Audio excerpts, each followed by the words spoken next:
over, and so were the 1950s. A new decade was coming. The end. The 50s were kind of boring. Oh, pish posh, those were the good old days. You know, I was growing up in the 1950s. Why can't we read a real bedtime story, Grandma Jan? Oh, we don't need this book. I can tell you what I remember about the 1950s myself. Then maybe I'll change our mind about them being boring. But, I remember it like it was almost 60 years ago. I enjoyed all the books, the movies, TV, the music, all of that. Let's begin around when 1950 began. Well, like we read, World War II ended, so many soldiers came home and started families. It was a new opportunity to pursue the American dream. Before my family got a TV, I liked to read a lot. Lots of books written back then were about people's own beliefs and opinions and whatnot, so I read sci-fi instead. Science fiction actually was becoming more popular because the possibility of space travel was on the horizon. Who cares about books from way back then? I don't like to read much anyway. Well, many books written in the 50s have been made into movies. Let's see, it was, I, Robot, the Lord of the Rings trilogy, and the Chronicle of Narnia series were all books from the 50s that are movies now.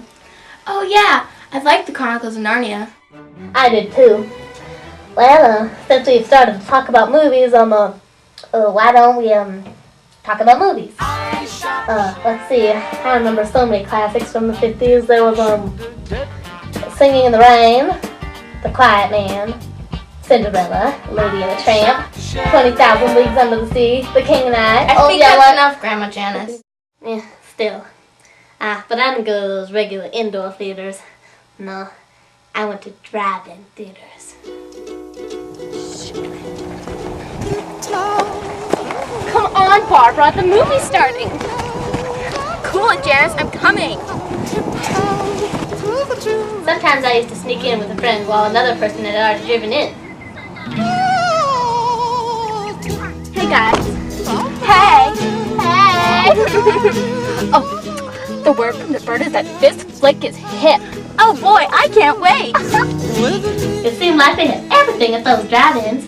You know, sometimes there was food, pony rides and boat rides, miniature golf, miniature trains, and talent shows and animal shows. Some drive-ins could hold almost 2,000 cars.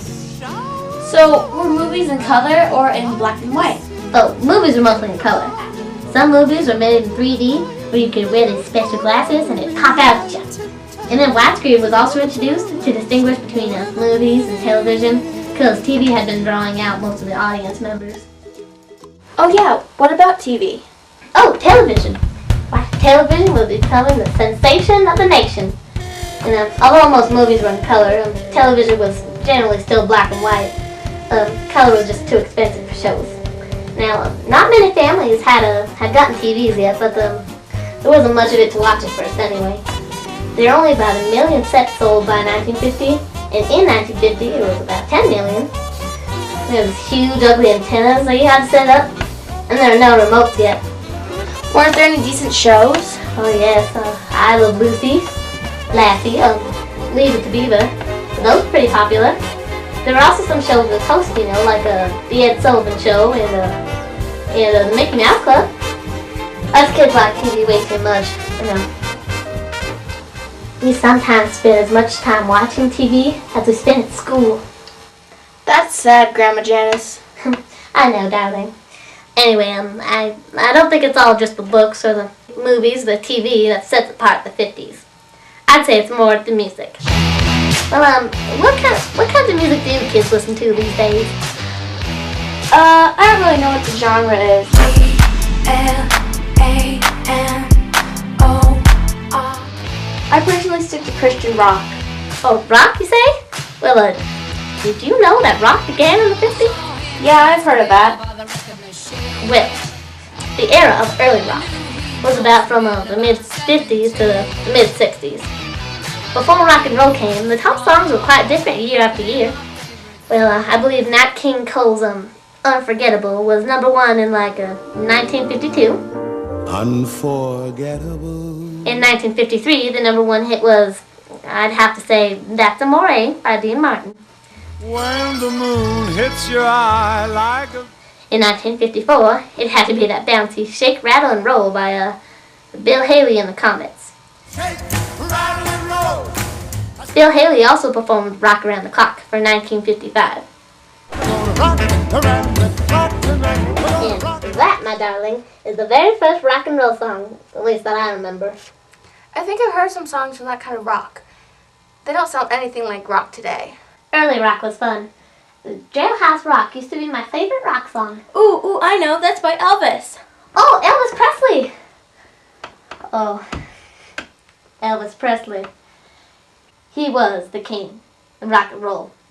He was born in like 1935. And unfortunately, he died when he was only 32. But he wasn't forgotten just yet. Best-selling solo artist in USA history.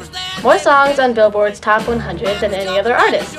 Spent more weeks at top of charts than any other artist. Greatest number of consecutive number one hits.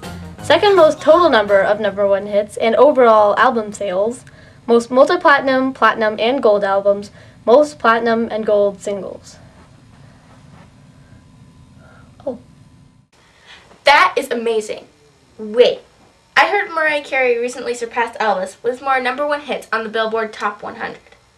Oh yeah, and Madonna, who got more top 10 hits than him. Who and who? Never mind, that's still way cool. I know.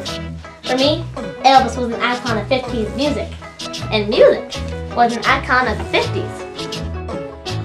So, darling, how do you feel about the 50s now? I'm sorry I called them boring. Now I want to know what it's like to live back then. I know. I guess you just had to be there. Good night, Grandma. Good night, darling. When the weather's fine, you got women on your mind. Have a drink, have a drive, go out and see what you can find.